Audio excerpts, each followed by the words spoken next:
आइए आज एक ऐसे सफर पर चलते हैं जहां आधुनिक विज्ञान की सारी सीमाएं मानो खत्म सी हो जाती हैं। आज हम एक ऐसे विषय की बात कर रहे हैं जिसे सदियों से दुनिया की नजरों से बेहद गुप्त रखा गया है। जरा कल्पना कीजिए, एक ऐसे प्राचीन रहस्य की जो इतना गहरा है कि उसका सामना करने से पहले एक पूरे के पूरे शहर को अंधेरे में डुबाना पड़ता है।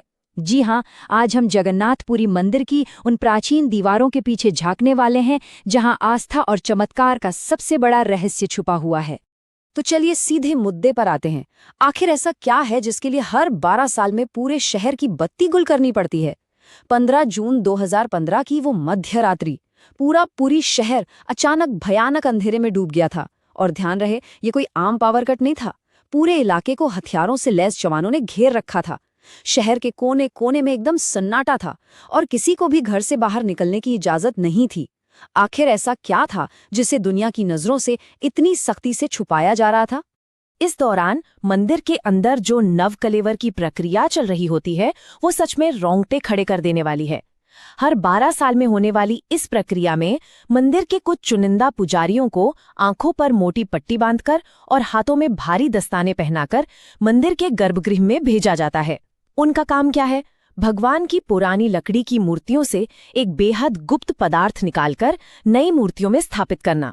और पुजारियों का जो अनुभव है ना, वो एकदम चौंकाने वाला है। उनके मुताबिक जब वे इस पदार्थ को छूते हैं तो वो धड़कता हुआ महसूस होता है। बिल्कुल ऐसा लगता है जैसे हाथों में कोई जिंदा खरगोश उछल रहा हो, जिसमें से एक अजीब सी रहस्यमयी ऊर्जा निकल रही होती है। इसे ही ब्रह्म पदार्थ कहा जाता है। अब इस ब्रह्म पदार्थ को लेकर दो बेहद दिलचस्प लेकिन एकदम अलग पहलू सामने आते हैं। एक तरफ गहरी धार्मिक मान्यताएं हैं जो कहती हैं कि ये साक्षात भगवान श्री कृष्ण का धड़कता हुआ हृदय है जो 5000 साल बाद आज भी जीवित है। वहीं दूसरी तरफ कुछ पुरातात्विक और वैज्ञानिक सिद्धांतों का मानना है कि ये कोई मांस का टुकड़ा नहीं, बल्कि किसी आर्क रिएक्टर जैसा एक बेहद उन्नत प्राचीन उपकरण हो सकता है जो भयंकर ऊर्जा पैदा करता है। और शायद यही वजह है कि मूर्तियां लकड़ी की बनाई जाती हैं ताकि वो बिजली की सुचालक न हो। इस असीम ऊर्जा के कारण ही लकड़ी कमजोर हो जाती है और इसलिए हर 12 साल में इन मूर्तियों को बदलना पड़ता है। अधूरी मूर्तियों का उद्गम। आधुनिक युग के इस मध्यरात्रि अनुष्ठान से अब जरा पीछे इतिहास में चलते हैं और देखते हैं कि ये धड़कता हुआ हृदय लकड़ी की इन मूर्तियों के अंदर आखिर पहुंचा कैसे। 3102 ईसा पूर्व, महाभारत के विनाशकारी युद्ध के बाद गांधारी के श्राप के कारण श्री कृष्ण को एक शिकारी का तीर लगता है और वो अपना देह त्याग देते हैं। जब पांडव उनका अंतिम संस्कार करते हैं तो उनका पूरा शरीर पंचतत्व में विलीन हो जाता है, सिवाय उनके हृदय के। हैरान करने वाली बात यह है कि ये हृदय जलने की बजाय और भी ज्यादा ऊर्जावान हो जाता है। बाद में इसे नदी में प्रवाहित कर दिया जाता है, जहां एक आदिवासी मुखिया विश्ववसु को ये एक नीले प्रकाश के रूप में मिलता है। वो इसे नील माधव के रूप में पूजने लगते हैं। इसके कुछ समय बाद मालवा के राजा इंद्रद्युम्न को एक स्वप्न आता है और वो इस दिव्य हृदय को खोजकर एक भव्य मंदिर बनाने का संकल्प लेते हैं। मंदिर तो बन गया, लेकिन मूर्तियों को तराशने के लिए समुद्र से जो रहस्यमयी लकड़ी आई, उसे कोई भी कारीगर काट नहीं पा रहा था। तब देवताओं के वास्तुकार भगवान विश्वकर्मा एक बूढ़े व्यक्ति का रूप धरकर वहां आए। उन्होंने काम करने के लिए एक बेहद सख्त शर्त रखी।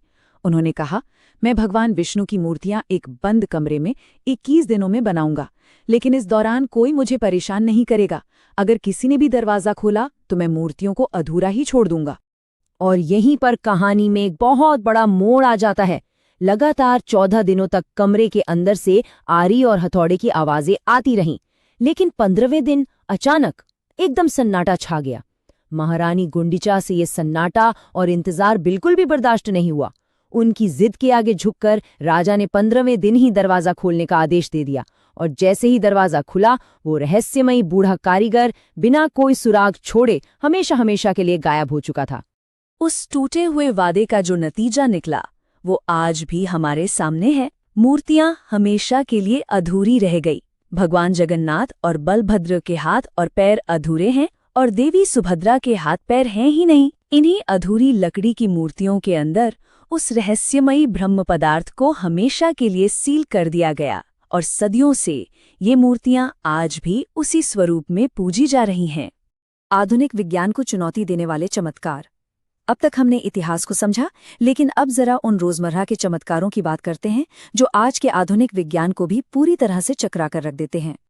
मंदिर के इर्द गिर्द भौतिकी या कहीं कि फिजिक्स के कुछ ऐसे असंभव नियम काम करते हैं जो किसी फैंटेसी कहानी जैसे लगते हैं। उदाहरण के लिए, मंदिर की शिखर पर लगा ध्वज हमेशा हवा की विपरीत दिशा में लहराता है। जी हाँ, विज्ञान के हर नियम के बिल्कुल खिलाफ। और तो और 214 फीट ऊंचे इस भव्य मुख्य गुंबद की परछाई दिन की किसी भी समय जमीन पर नहीं पड़ती। इसके अलावा इस मंदिर के ठीक ऊपर से ना ही कोई हवाई जहाज उड़ता है और ना ही कभी कोई पक्षी इसके गुंबद पर बैठता है। ये बातें आज भी दुनिया भर के वैज्ञानिकों के लिए एक बहुत बड़ी पहेली बनी हुई हैं। वास्तुकला का एक और अजूबा है मंदिर के शिखर पर मौजूद सुदर्शन चक्र। अष्टधातु से बना ये चक्र 20 फीट ऊंचा और लगभग 1 टन भारी है। सबसे बड़ी हैरानी की बात यह है कि इसे पूरी शहर के किसी भी कोने से देखा जाए तो ये हमेशा देखने वाले की ही तरफ सीधा मुंह किए हुए नजर आता है। ये एक ऐसा माइंड बेंडिंग ऑप्टिकल इल्यूजन है जिसे उस प्राचीन काल में आखिर कैसे डिजाइन किया गया होगा, ये सोचकर ही दिमाग सुन्न हो जाता है। अब जरा सिंह द्वार के रहस्य पर गौर कीजिए। ये मंदिर समुद्र के बिल्कुल किनारे है। बाहर खड़े रहने पर समुद्र की लहरों के टकराने की बेहद तेज और डरावनी आवाजें साफ सुनाई देती हैं, लेकिन जैसे ही सिंह द्वार के अंदर पहला कदम रखा जाता है, एकदम सन्नाटा छा जाता है। समुद्र की वो शोर मचाती आवाज पूरी तरह से गायब हो जाती है। ये अचूक ध्वनि विज्ञान है या कोई शुद्ध चमत्कार? जो भी हो, ये सच में रोंगटे खड़े कर देता है। चमत्कारी रसोई। मंदिर के इन वास्तुशिल्प रहस्यों से अब एक ऐसी रसोई की ओर बढ़ते हैं जो सिर्फ अपने विशाल आकार के लिए ही नहीं, बल्कि अपने चमत्कारों के लिए पूरी दुनिया में सबसे अलग है। 500 ये सिर्फ एक नंबर नहीं है, बल्कि उन रसोइयों की गिनती है जो आनंद बाजार कहलाने वाली इस रसोई में महाप्रसाद बनाते हैं। हर दिन यहाँ 1 से 2 लाख श्रद्धालु आते हैं। लेकिन सबसे बड़ा चमत्कार ये है कि चाहे कितनी भी भारी भीड़ क्यों न हो, यहाँ प्रसाद कभी कम नहीं पड़ता। और जैसे ही मंदिर के कपाट बंद होने का समय आता है, सारा प्रसाद अपने आप खत्म हो जाता है। इतने बड़े पैमाने पर अन्न का एक दाना भी कभी बर्बाद नहीं होता, है ना कमाल की बात। इसी रसोई का एक सबसे बड़ा विरोधाभास, जिसे 7 पॉट पैराडॉक्स कहते हैं, वो तो विज्ञान को सीधी चुनौती देता है। प्रसाद बनाने के लिए मिट्टी के 7 बर्तनों को लकड़ी की आंच पर एक के ऊपर एक पिरामिड की तरह रखा जाता है।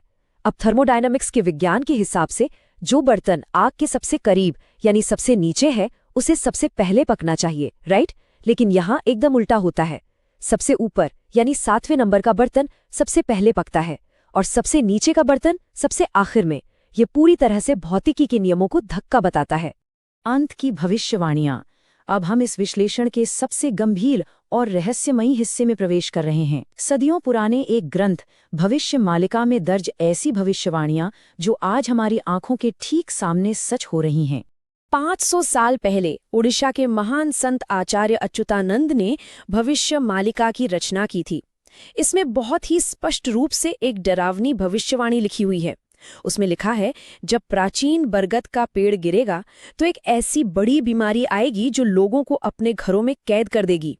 और रोंगटे खड़े कर देने वाली बात यह है कि 2019 में आए फानी चक्रवात में मंदिर का 600 साल पुराना बरगद का पेड़ सच में गिर गया और ठीक उसके कुछ महीने बाद 2020 में आई महामारी ने पूरी दुनिया को घरों में बंद कर दिया। हाल ही के सालों में ऐसे और भी कई संकेत सामने आए हैं जिनका जिक्र भविष्य मालिका में एकदम स्पष्ट रूप से किया गया था। मार्च 2020 में तेज हवा के कारण मंदिर के पवित्र ध्वज में आग लग गई। जुलाई 2020 में जिस मंदिर के ऊपर से पक्षी भी उड़ने से कतराते हैं, उसी के गुंबद पर गिद्ध और चील बैठे देखे गए।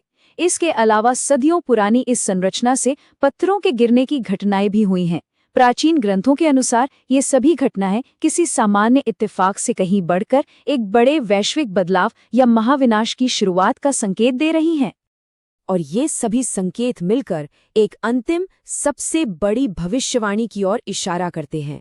भविष्य मालिका के पन्नों में जो सबसे डरावनी बात लिखी गई है वो ये है कि कलयुग के एकदम चरम पर पहुंचने पर पूरा का पूरा जगन्नाथ मंदिर समुद्र की गहराई में समा जाएगा और जिस दिन ये मंदिर डूबेगा वही इस कलयुग का अंतिम दिन होगा। तो अंत में एक ही सवाल हमारे सामने खड़ा होता है, जो कुछ भी हमने आज देखा और समझा, क्या वो एक अत्यधिक उन्नत लेकिन आज खो चुके प्राचीन विज्ञान का हिस्सा है, या फिर उस परम दिव्य शक्ति का सीधा प्रमाण जिसे ईश्वर कहा जाता है? विज्ञान और आस्था के इस दौराहे पर खड़ा जगन्नाथपुरी मंदिर आज भी हमें गहराई से सोचने पर मजबूर कर देता है। ये रहस्य सच में अकल्पनीय है। इस खास विश्लेषण में साथ जुड़ने के लिए बहुत बहुत धन्यवाद।